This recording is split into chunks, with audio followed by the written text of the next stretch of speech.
Estamos de vuelta aquí en No hay Derecho, lo anuncié antes de irme a la pausa.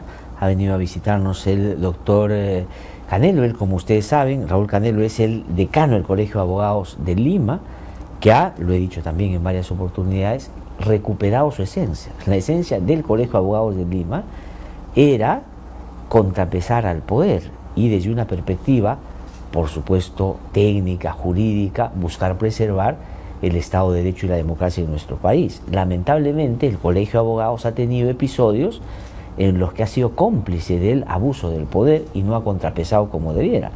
Pero creo que en este último periodo no ha habido un solo momento importante en esta estrategia de captura del Estado que no haya tenido una posición firme para retener o defender mínimos de democracia que necesitamos. Hoy día ha venido porque se ha vuelto a dar un golpe, desde mi perspectiva, a ese mínimo Estado de Derecho que ya teníamos, que se había desvanecido de manera significativa, y vamos a escuchar de él su comentario, su análisis y por supuesto la posición que tiene el Colegio de Abogados. Doctor Canelo, qué gusto saludarlo, buenos días, gracias por venir a visitarnos. Muchas gracias por la invitación, coincido, ya lo hemos dicho también antes, hay un verdadero golpe al Estado de Derecho. La situación que hemos visto el día de ayer es una situación grave, es una situación que pone en descubierto las flaquezas de nuestro sistema democrático, donde hay una verdadera dictadura congresal y que ha tomado todos los organismos, sobre todo de administración de justicia. Ya no hay un organismo libre. Todo empezó con la Defensoría, siguió con la Junta Nacional de Justicia porque una nombra a otra. Ajá. Luego tenemos un TC un tanto dividido que mayoritariamente vota siempre a favor de estas posiciones. Tenemos un Congreso que es el motor que maneja todo esto y también ha puesto al Ejecutivo, porque el Ejecutivo lo ha nombrado el Congreso, Así es. no es un Ejecutivo nombrado por los ciudadanos. Y finalmente el Congreso ha intentado tomar el Poder Judicial que yo diría que en estos momentos ha agachado la cabeza. Se ve clarísimo en la claudicación de defender su medida cautelar por parte del juez que dictó esta medida a favor de la doctora Espinosa. Y por último, ya con esto se consolida la toma de la Fiscalía. Es decir, todo el engranaje judicial está tomado, y si a eso le sumamos que cuando administramos justicia, esto empieza también con la policía, bueno, la policía pertenece al Ejecutivo, están ahí controlados, y por último termina en el INPE, que también es parte del sistema. O sea, todo el sistema de administración de justicia, que empieza desde la policía y termina en el INPE, pasa por el Ministerio Público y el Poder Judicial, está tomado. Ahora, y quisiera yo, para una referencia contextual, de contexto para quienes nos siguen, ¿por qué ha habido una clara vocación de quienes están en el poder en este tiempo corto sin haber recibido el mandato para esa finalidad? Usted acaba de mencionar al encargado de Palacio de Gobierno. Han tenido su interés de capturar todas las instituciones que contrapesan al Ejecutivo y al Congreso, pero sobre todo las que están relacionadas con el sistema de justicia. Son dos las razones. Una, porque ellos están involucrados en una serie de investigaciones por diversos delitos, entre ellos crimen organizado, fundamentalmente, pero además casos de corrupción, cohecho y otros delitos comunes. Hay cerca de 90 congresistas con carpetas fiscales. Entonces, primero, tienen un problema ellos personal debido a las investigaciones, merecidas o inmerecidas, pero investigaciones que justamente son investigaciones para determinar si hay comisión de delitos, o sea, hay un interés personal. Pero creo que hay otro interés. Hay no solamente el interés de salvarse, sino que hay aliento para ello por parte de economías informales. No me cabe la menor duda que detrás de estas leyes que implican un retroceso en la lucha contra el crimen organizado está la mano de la minería ilegal. Y sabemos muy bien que los votos cuestan. Entonces, esta minería ilegal fue la principal beneficiada con las leyes que hizo el Congreso desde el año pasado, y nosotros lo advertimos, lo dijimos repetidas veces. Señores, ¿qué están haciendo? ¿Cómo están legislando? ¿Cómo es que están modificando los criterios, los límites de la ley de crimen organizado?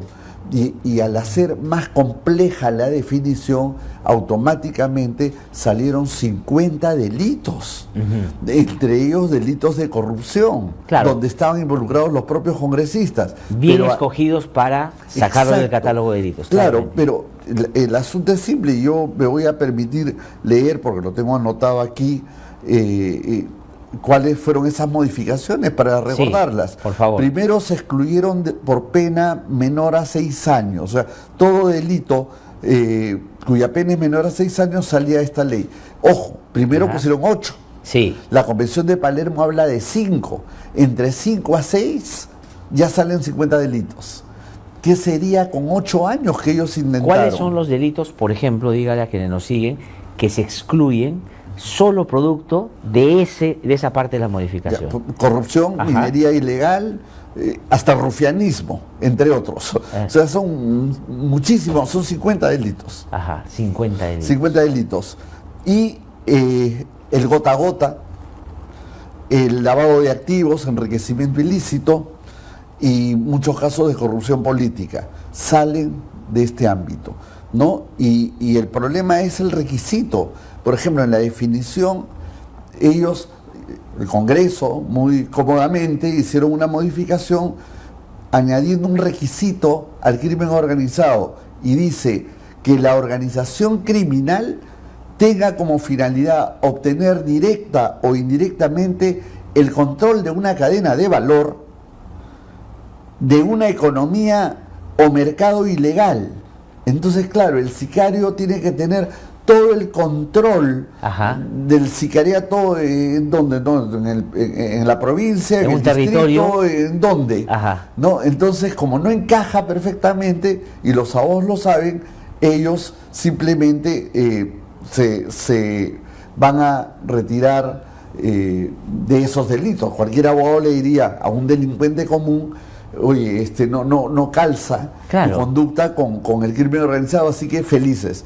Y es que nosotros lo advertimos, eso fue lo que dijimos. Ahora, ¿y por qué entonces, doctor Canelo, disculpe que lo interrumpa, quiero incorporar un elemento? Entonces, ¿de dónde saca el presidente de la República, el señor Geri, que eso de leyes procriminales son un cliché de un determinado sector que lo que quiere es tener visibilidad pública? Porque él dice que ha abierto todo un debate con académicos y abogados, no sé si han incorporado al colegio de abogados en ese debate, para que de alguna manera desmenucen y lleguen a la conclusión de que no hay ahí una vocación pro crimen. Pero si llama a todos los abogados de los grupos delincuenciales, de los que defienden la criminalidad organizada, a delincuentes comunes, y claro, y les pregunta qué les parece esta ley, y todos dicen: no, magnífica, excelente, buenísima, pues claro, se libera a todos sus clientes. Uno. Lo otro es que él dice que es un cliché para tratar de posicionarse políticamente un sector. Es falso porque le voy a poner un ejemplo. Entre las muchas leyes que se dieron, por ejemplo, la que originó justamente la salida de la doctora Elia Benavides, una ley que divide la función de la investigación y dice: la investigación operativa la hace la policía, la investigación técnica la hace la fiscalía. Eso va en contra de la Constitución, porque la Constitución le da las facultades investigatorias a la fiscalía, que es el titular de la acción penal. Ya, pero cuando hacen esta división, ¿por qué lo hacen? Para que la policía sea la que intervenga. La policía obviamente depende del Ejecutivo, depende del Ministerio del Interior. Y entonces, en el caso del señor fallecido en las últimas protestas, Truco. ¿Qué pasó? La policía dijo: no, yo investigo. Y el fiscal: no, fiscal, tú no investigues, porque yo soy el que tiene que investigar acá primero. Claro. Y entonces, en la duda, el fiscal al final dejó que la policía sea la que investigue. Y lo que ya nosotros sabemos. Es un ejemplo clarísimo de cómo estas leyes benefician eso. Además, si tú tienes un punto de vista que esas leyes no favorecen al crimen, a quienes tendrías que preguntarle primero a ver cómo les está yendo con esas leyes en la Administración de Justicia son los jueces y fiscales, y nunca los llaman para que ellos expongan su punto de vista. Y un último ejemplo. Sí. A ver, cadena de valor que tiene fin económico del control del mercado. Eso es la nueva definición. Caso cócteles. Ah, no, pues nosotros teníamos un fin político y entonces el fundamento 32 de la sentencia del Tribunal Constitucional dice: la definición de crimen organizado habla de cadena de valor para un fin de tomar todo el mercado. Y estos señores estaban en un tema más bien político. Ah, claro. Entonces no va. No, además las leyes han excluido a los partidos políticos. Exacto. Como actores que podrían estar involucrados en crimen organizado. Exacto. Y como lo he mencionado, por ejemplo, la gota a gota, casos de extorsión, secuestro, sicariato, salen de este ámbito de crimen organizado, salvo que vean la cadena de valor, tal, en esa definición. Entonces, vean ustedes, ¿quién es el perjudicado? Se benefician los señores congresistas, porque con esta ley ellos también salen del problema, y por si acaso, para estar más seguros, ya votaron a la señora Delia Espinosa, pero además todo esto beneficia a la delincuencia común. Sí. Y por eso se advirtió desde el año pasado, y ahí está por escrito en los pronunciamientos del colegio, que se iba a incrementar el crimen. No nos equivocamos, lamentablemente no nos equivocamos, el crimen organizado ha seguido subiendo exponencialmente. Sí. Hoy tenemos 2.000 muertos de acuerdo a las cifras oficiales. Sí, y entonces quisiera regresar muy concretamente a lo que ha pasado ayer, porque la consecuencia es la inhabilitación para Delia Espinosa, ¿no? Pero pasaron dos cosas. Primero hubo una votación que no alcanzó los votos, y luego hubo una segunda donde gente que de un momento a otro apareció, que no había estado en el hemiciclo, o que cambiaron su voto de sobre todo abstención a voto en verde. Pero se ha hecho frente a lo que Delia Espinosa y su abogado y todo lo que hemos estado siguiendo con atención en este caso, era evidente. No había caso, es decir, ¿cómo puede ser tan burda una inhabilitación cuando ni siquiera el caso que se le imputa existe, uno? Y lo segundo, cuando los congresistas alegan en el pleno y votan y les preguntan después, toda la argumentación que dan de por qué han sacado a Delia Espinosa, nada tiene que ver con el reglamento. Dice, porque nos persigue, porque nos investiga, porque es abusiva, porque tiene animadversión, porque no quiere al Congreso. Pero eso nada tiene que ver con el reglamento. ¿Cómo puede haber pasado eso? Bueno, esto se llama chivo expiatorio, ¿no? Han buscado, en realidad esto ha sido ni siquiera un proceso político, un proceso politizado, un proceso totalmente viciado, porque en un proceso y en un debido proceso, y esto es aplicable no solamente a los jueces, sino a toda instancia, incluso hasta en un club privado, existe lo que se llama el debido proceso y el derecho a la defensa.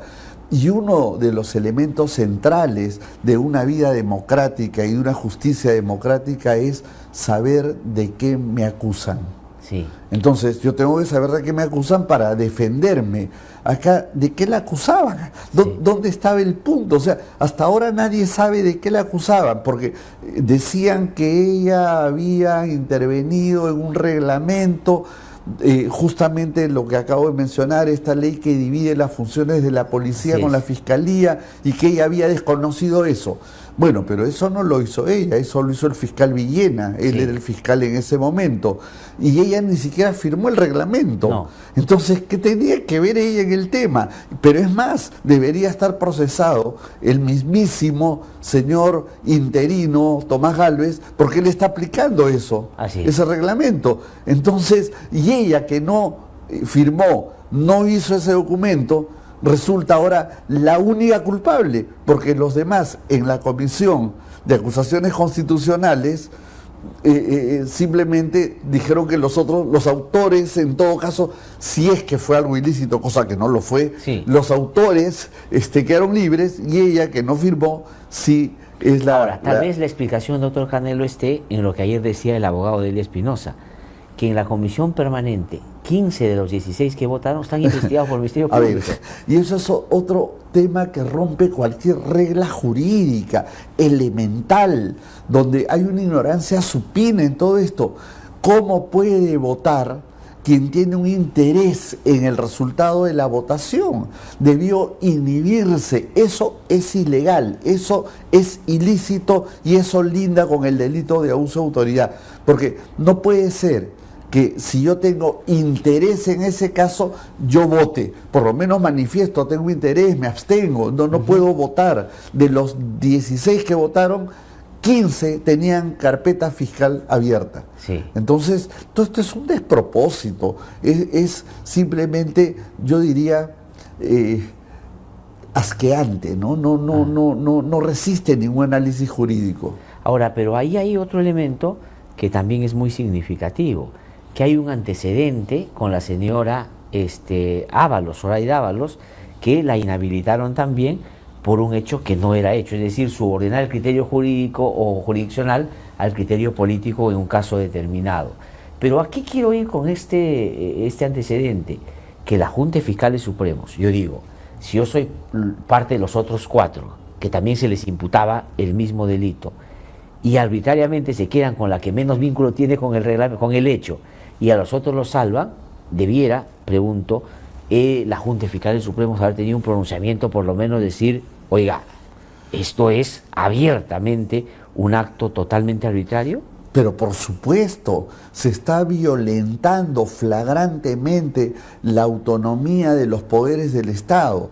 Claro, la Fiscalía hoy es considerada un poder del Estado, aun cuando es un órgano constitucional autónomo, porque con la nueva teoría constitucional no solamente son los clásicos poderes, el Ejecutivo, Legislativo y Judicial, se entiende que también parte del equilibrio de poderes está en función de los órganos constitucionales autónomos, como lo es el Ministerio Público, y la Junta de Fiscales debió pronunciarse, debió decir cómo puede ser esto, cómo están interfiriendo con la autonomía del Ministerio Público, pero no solamente la Junta de Fiscales, debió pronunciarse también la Corte Suprema. Los jueces supremos debieron decir, señores, ¿qué pasa acá? La Corte Suprema en todo este escenario ha permanecido absolutamente en silencio.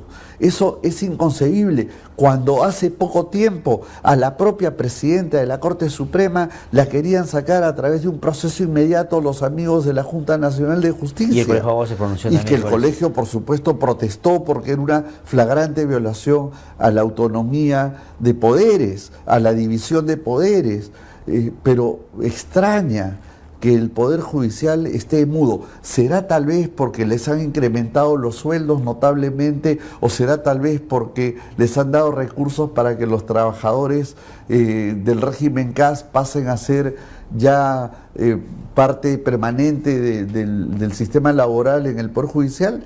No lo sé, pero algunas Pero no hay situaciones... motivo que justifique un silencio de esa naturaleza, ¿no es cierto? O sea, subordinar lo personal a la defensa institucional, conociendo yo en términos personales a más de un magistrado que está en la Corte Suprema, que todo el tiempo hablan de la independencia judicial y que no se puede nadie meter, y ahora hacen una cosa natural y si no dicen nada. Y lo que es peor, lo que ha acontecido es terrible. La fiscal Delia Espinosa obtuvo una medida cautelar. La medida cautelar debe ejecutarse. Y lo que se ha permitido es una burla de una decisión judicial. Se han burlado de una medida cautelar dictada por un juez. Han planteado una contienda de competencia, con una contienda competencial con el Tribunal Constitucional, y el Tribunal Constitucional por mayoría ha dejado sin efecto, mediante una medida cautelar, a su vez la medida cautelar del Poder Judicial que estaba en ejecución, además. Que está en ejecución, en una injerencia directa. Sí. Pero lo que es peor, el propio Poder Judicial ha permitido que se burlen, porque hace 15 días o más que salió esta medida y no la querían ejecutar. Decían, hay que esperar, hay que notificar, hay que ver. Bueno, ahora el juez le ha pedido al Tribunal Constitucional que le diga en qué estado está el trámite de la competencial. O sea, en otras palabras, Tribunal Constitucional, ¿qué hago? Sí. Eso es lo que le está diciendo diciendo. O sea, señor, usted es autónomo para administrar justicia, usted debe cumplir sus sentencias en los propios términos en los que se ha expresado. Entonces, todo esto es un sinsentido, lo cual demuestra que son actitudes articuladas, no son casuales, no puede haber tanta casualidad junta. Esto simplemente es parte de un engranaje que yo diría que nos califica como una república donde ya no hay una verdadera democracia, sino estamos a expensas de la dictadura que viene del Congreso. Ahora, pero usted, por la definición previa que hizo de los intereses que tiene quien está en el Congreso, decía usted, la mezquindad del conflicto de interés personal. Me salvo de mi caso, por eso saco a quien me gusta o no me gusta. Pero ha dicho, lo otro es el alineamiento de ese sector político con las economías ilegales. ¿Diría usted que eso que hace años se viene diciendo de la captura del Estado por el crimen, lo que en su momento, por la predominancia del narcotráfico, decía el narcoestado, que ahora está como muy difuso, porque puede ser narcotráfico, minería ilegal y varios otros, ya en la práctica, por los hechos, por la captura que usted ha descrito previamente, se ha consumado? O sea, ¿estamos frente a un Estado en ese sentido tomado por el crimen? Sí, porque, veamos, antes utilizaban intermediarios. El señor Salguana, por ejemplo, abogado reconocido y real de entidades de minería ilegal, resulta presidente del Congreso y da más de 12 leyes a favor, aparte del REINFO. Vean ustedes, no va a ser casual, el REINFO lo van a prorrogar y va a ser heredable. En materia de sucesión, es muy gracioso todo esto, ¿no? La formalidad ahora se hereda. Pero no solo eso, tenía un señor Salguana, y así deben tener varios otros congresistas a su servicio. Pero en esta nueva competencia electoral que se avecina, ya no necesitan intermediarios, ellos mismos van a postular. En todas las listas, he visto informes, hay gente de minería ilegal que son los que solventan las campañas y por eso los aceptan, pero además es muy probable que salgan elegidos representantes. Ya no necesitan al abogado intermediario como fue el señor Salguana, ahora lo van a hacer directamente. Y la pregunta es, ¿cuánto cuesta cada voto? En el tema del REINFO, ¿cuánto cuesta para que cada congresista vote a favor del REINFO? ¿Tiene costo o no tiene, o lo hacen de corazoncito, lo hacen de buen sentimiento? Sí, daría la impresión que no es afinidad amical solamente, ¿no? Sí. La plata que mueve la minería ilegal. Y además, si el trato diferenciado que le dan cuando se movilizan, disculpe que te interrumpa, en el centro, versus la manera como agreden a la población cuando va en proceso de reclamación ante el poder, es radicalmente distinta, además, ¿no? Sí, y bueno, veamos quién está financiando también otras economías ilegales. A ver, los del gota a gota, los que están metidos en la extorsión gigantesca, que también tienen poder político. Hemos visto que están vinculados a sectores políticos. Entonces, bueno, acuérdese usted que el caso, disculpe que lo interrumpa, para poner un ejemplo que quienes nos siguen pueden rápidamente identificar, el caso del monstruo, que es, digamos, un caso emblemático de crimen organizado. Alguien que no pudieron capturar en el Perú se fue a Paraguay. La policía paraguaya lo ha capturado hablando en guaraní para que no lo escuchen los policías peruanos, porque tenía tal conexión al máximo nivel que era imposible que aquí lo pudieran tocar. Y no se sabe qué hay en ese teléfono y las conexiones que ha tenido para tener un trato tan preferencial nacionalmente, por decirlo de algún modo. Sí, y siguen incrementándose las muertes, sobre todo mototaxistas, microbuseros, tiendas de abarrotes, chifas, pollerías, y bueno, ayer, antes de ayer, incluso a un candidato a la presidencia. Entonces, sí. No, ya han matado a un candidato a diputado en Piura, que no se puede dejar de mencionar, porque efectivamente es un crimen que tiene a la base una intención de entrometerse en la lógica política que se está avecinando, ¿no? Así es, hay una incertidumbre, una inseguridad ciudadana que no se ataca. Yo le diría al señor presidente que se ve que tiene buena voluntad, madruga, sale a las cárceles, hace una serie de actos muy interesantes, pero señor, haga lo principal. está muy bien todos Su despliegue, sus fotos, que están muy bonitas. Señor, revise lo que acabamos de decir. La madre de todo este tema fue la modificación a la ley de crimen organizado, fue el hecho de decir que nadie puede, que los casos de flagrancia pueden ser detenidos y cuando no hay flagrancia no hay prisión preventiva. Se acuerda de la ley de allanamiento, sí. Se acuerda de esta ley que le quita facultades a los fiscales. No, el achicamiento de los plazos en materia de colaboración eficaz, que cualquier persona que conoce la complejidad de los mismos sabe que en ese periodo es bien difícil tener ya fedateada una colaboración. Pero claro, a cambio de eso nos dicen, no, sí estamos luchando porque estamos pidiendo la pena de muerte, estamos pidiendo que se le aplique la ley a los menores de 18 años a 16, es decir, el engañamuchachos, ¿no? Ajá. Y lamentablemente la ciudadanía que no comprende estos detalles técnicos, lamentablemente cae fácil, porque ahora vienen con la narrativa de decir que todo esto que estamos diciendo, que es correcto, que es científico, que es jurídico, que eso no es así.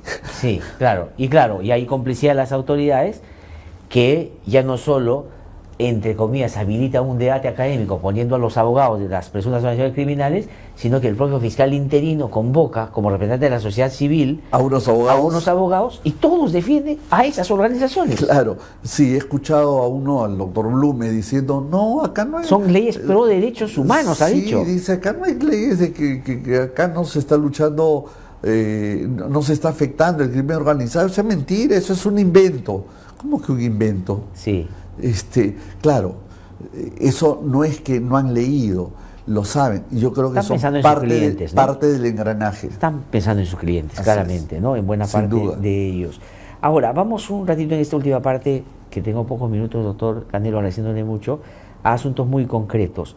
Hoy día, yo estaba al aire mientras esto ha pasado, me comentan que nuestros colegas de la Encerrona han informado hoy día que había una causa por el plagio de la doctora Benavides en el Colegio de Abogados de Lima, ¿no es cierto? Y que han tenido ellos acceso a información de que se ha descartado este procedimiento, que ha concluido favorable para Benavides, o sencillamente se ha dejado de encaminar. Bueno, a mí me preocupa esa información.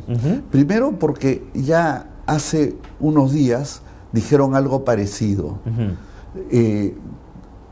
Conversé con un periodista, que acá tengo el nombre de la Encerrona, ¿Ya? y le dije que por qué no pregunta primero. ¿Ya? Y le expliqué cuál es el trámite. Ajá. Ah, me dijo, sí, cualquier cosa vamos a preguntar. Y hoy vuelve a decir algo que no es cierto. Ajá. Yo no entiendo cómo alguna prensa, mucha prensa de centro, de izquierda, de derecha, de donde sea, tiene esa práctica de decir cosas sin verificar la fuente. Yo increpo a la Encerrona para decir que por favor, en todo caso, consulte a los órganos yo le estoy correspondientes. preguntando Es concretamente falso. en el caso, pero en qué, entonces ese es un procedimiento que está en curso, Pero por supuesto, que no ha sido definido. Como todo proceso tiene un trámite. O sea, no está archivado. Un proceso tiene un momento postulatorio donde hay una especie de denuncia, tiene que haber el traslado, luego plantean nulidades, plantean excepciones, plantean una serie de cosas y está en ese estado. Entonces ya el Consejo de Ética resolverá. De acuerdo, entonces, solamente para que quede claro, el procedimiento se mantiene, está siguiendo su curso normal, están seguramente la defensa de Patricia Benavides presentando los recursos que consideran necesarios para evitar seguramente su sanción, ese es el debido proceso, pero no hay un apañamiento. El Colegio de Abogados no es el Congreso. Ya, de acuerdo, o sea, digamos, para que quede claro, porque digamos, yo no he visto la información, estoy simplemente haciéndole notar lo que me acaban de decir. Entonces, el proceso continúa, no hay una vocación del colegio de apañar, de sacar el caso, de favorecer, ni nada por el estilo. Todo lo contrario, lo que queremos es que se haga justicia, en realidad esto es un tema ético, deontológico, que tiene también un procedimiento. No podemos dejar de lado ese debido proceso para llegar a un resultado deontológico. Sí. Ya el Consejo es autónomo, ellos decidirán, pero que sea archivado es falso. Y es la segunda vez que lo dicen, yo no entiendo. Bueno, es una mala práctica periodística. Usted lo ha aclarado acá, no creo que haya tenido la encerrona la vocación de eso, pero en todo caso usted lo ha aclarado acá y está bien. Ahora, quería preguntarle sobre qué hacer sobre lo que ayer ha sucedido. Usted con razón ha dicho, esto es casi como dice la canción, golpe tras golpe, ¿no es cierto? Todos los días hay algo que nos refiere una disminución de los mínimos de Estado de Derecho. ¿Qué puede hacer la doctora Adele Espinosa en términos, si usted quiere, institucionales todavía? O ya no, o esto es como ya como una última instancia, y como ya he mencionado, ya es el fuero internacional al que tendrá que recurrir para ver si se revierte esta arbitrariedad. Sí, pero sería muy largo. Todas las acciones legales las tendrá que hacer, ella tendrá que ver la oportunidad, y si estas van a ser efectivas, lo tendrá que analizar. Es un tema ya de estrategia técnica, procesal, que ella seguirá, y entiendo que hará lo mejor, pero que sea esto para mañana, pasado, no. Esto va a tomar un mediano tiempo, y para que llegue a los organismos internacionales va a demorar. Por lo pronto, nosotros como colegio estamos ya, tenemos un documento preparado, listo para informar a la Comisión Interamericana de Derechos Humanos. Estamos tomando contactos internacionales para poner en conocimiento, tal como es lo que nos corresponde, informando esta situación. Ese documento probablemente entre mañana y pasado sea entregado a la Comisión Interamericana. Sí, y debo terminar saliendo de este tema, otro tema que es preocupante. Usted de alguna manera ya lo ha referido, tiene que ver con la violencia en el marco del proceso electoral. Como bien decía Juan de la Puente en un tuit hace un par de días, claro, el hecho de Rafael Belaúnde es gravísimo, puede no haber tenido vínculos directos con su actividad política, puede que no, pero decía él, en México se argumentaba así, nada tiene que ver con esto, y hoy día, digamos, la realidad política plantea la extorsión, el delito como un hecho casi inamovible, ¿no es cierto? Han matado ya a un candidato a diputado en Piura. El presidente Juan de las elecciones ha salido a decir que se tomen todas las medidas de resguardo, incluso ha dicho que está comprando chalecos y todo. Este elemento se suma a lo que hemos conversado con usted en otro tiempo, a esa poca predictibilidad del proceso electoral y del sistema, es decir, siente que cada vez hay menos garantías para el proceso, en todo sentido. Yo no solo digo sobre el respeto al voto popular, que ya es importante, sino al contexto y todo. ¿Cómo ve en perspectiva ese proceso? Bueno, yo veo una contienda electoral enturbiada, con temores, con preocupaciones, pero que beneficia a algunos. Claro. ¿A qué se refiere? Beneficia a los que están metidos en el interés del crimen organizado, por ejemplo, y que están ahora queriendo tener presencia política directa, como lo había explicado. Y a costa de eso, la gente decente que quisiera postular, imagino que yo quiero postular tal, bueno, tendría que pensarlo 1000 veces porque tengo temores, ¿no? Mañana me pueden disparar, me pueden matar, tengo familia, tengo responsabilidades. Entonces está todo enturbiado. Esto es un proceso donde los grupos corruptos, los grupos delincuenciales ya son actores políticos. Sí, sí, yo estaba viendo... Es peligroso, nos estamos mexicanizando en muchos aspectos. Sí, yo, digamos, no sé si usted, pero yo suelo seguir en los medios, sobre todo nacionales y en redes, a quienes creo que a veces mejor resumen el día político, que son los humoristas, los caricaturistas. No sé si tenemos la posibilidad, Edinson, de poner lo que ha sacado Carlín hoy día en caricatura. Lo quiero poner porque me parece que resume muy bien la preocupación que usted expresa. Y es que ¿no? el artista tiene el talento que no tenemos nosotros los académicos, sí, de pronto de transmitir mejor la idea a través del arte. Sí. ¿No?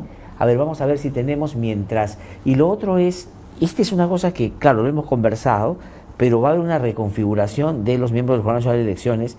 ¿Cuándo se produce la elección de quién va a representar el Colegio de Abogados? Sí, en enero se produce la elección para reemplazar al representante del Colegio de Abogados. Es una elección donde votan todos los abogados. Entiendo que ya se están formando algunos grupos para postular y ahí se producirá o no el recambio, porque también el que está actualmente, que es el señor Ramírez, podría volver a postular y quedarse, ¿no? Sí, y otra cosa que se me pasó preguntarle, y me lo hace notar, y agradezco por eso, el retorno de muchos, por lo menos a la Junta de Fiscales Supremos, de los conocidos como de Manito, que fueron destituidos en su momento por vínculos con esta presunta organización criminal de Investigación de Justicia, va a reconfigurar la Junta de Fiscales Supremos. Sí, claro. ¿Qué significa y la eso? Designación, a su vez, del que va a ir al Jurado Nacional de Elecciones. ¿Qué tan preocupados debiéramos estar por ese retorno y por esa delegación hacia el jurado de uno de sus miembros? Bueno, muchísimo, ¿no? Porque gente que ha estado procesada, investigada, con elementos probatorios suficientes que acreditan su participación en esta estructura que se llamaba Cuellos Blancos del Puerto y que ahora se benefician de estas leyes justamente, y que ahora el Tribunal Constitucional y los jueces en una sala ya devolvió a uno de estos personajes para que integren la Corte Suprema, los juzgados y también la Junta de Fiscales. Entonces, la Junta de Fiscales, tres van a retornar, o sea, claro, en el poco va a haber tres. Entonces ya tienen mayoría. Es el retorno de todos aquellos que participaron en esta red criminal que se llamó los Cuellos Blancos del Puerto. Están presentes, están vivos, están activos, ya regresaron. Sí, pues, solamente lo de Carlín, si me lo ponemos en la pantalla, mire, en realidad esa debiera ser la cédula, casi ya. Sí, ¿no? Sí. Bueno, lo que estamos diciendo, sí, lo que estamos conversando, o sea, sí, lo claro. refleja el artista. Efectivamente. Es el análisis que hacemos, entonces no escapa pues a una realidad todo lo que estamos diciendo. Doctor Canelo, lo que pasa es que la ficción supera, la realidad supera la ficción en este caso, ¿no? Sí, en el Perú sí, el realismo mágico de García Márquez hubiera quedado bien disminuido con nuestra realidad inclusive. Esto es Macondo, no, somos más que Macondo. Muchísimas gracias, doctor Canelo, por haber venido a conversar con nosotros.